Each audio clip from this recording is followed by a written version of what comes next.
Welcome to Devotional Daily. Today is May 25. Our title is Intercessory Prayer.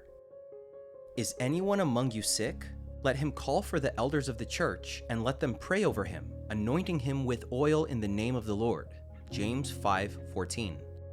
Intercessory prayer is probably the most insisted upon type of prayer in the scriptures. Anthony Campolo, a professor and Baptist pastor in Pennsylvania, recounts in one of his books that he was invited to preach at a Pentecostal college. Before his sermon, 8 leaders of the congregation took him to a back room before the service to pray for him.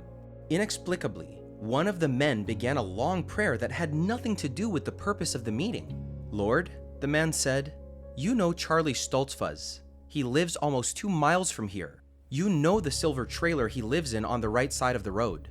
Lord, Charlie told me this morning that he's going to leave his wife and 3 children. Do something, Lord, and unite this family." After preaching, Campolo got in his car and headed onto the highway when he saw a man hitchhiking. He stopped, and the man got in. They introduced themselves. The hitchhiker said his name, Charlie Stoltzfus. Campolo sped up the car and took the next exit. Startled, the man asked what he was doing. "I'm taking you back to your wife and your 3 children, whom you want to leave." The man was terrified, leaning against the door and staring wide-eyed at the driver.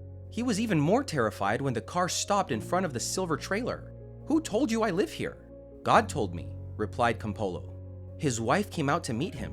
You came back.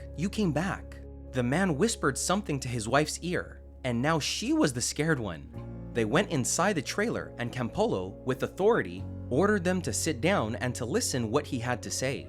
That afternoon, Campolo concludes, I led that young couple to Jesus Christ. Of course, God does not always act in such a dramatic way, but the Eternal One has countless ways to hear and answer prayers of intercession. Make a list of people and situations you would like to see changed. Start praying for them and wait for the results.